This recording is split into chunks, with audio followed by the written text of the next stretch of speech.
गोष्टचं नाव स्वामी समर्थांनी सांगितलेला गुरुवारी उपवासाचे महत्त्व. चला तर आपण ही गोष्ट ऐकूया.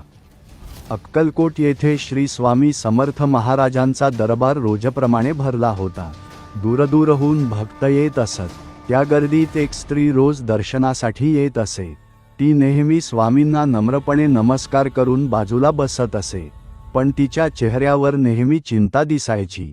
एका दिवशी स्वामींनी तिला बोलावलं आणि म्हणाले, अगं काय ग, रोज येतेस पण मन काही शांत दिसत नाही.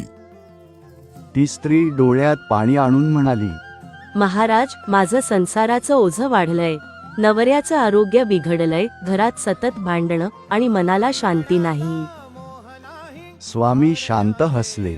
काही क्षण डोळे मिटून बसले आणि मग म्हणाले, अगं गुरुवारी उपवास कर,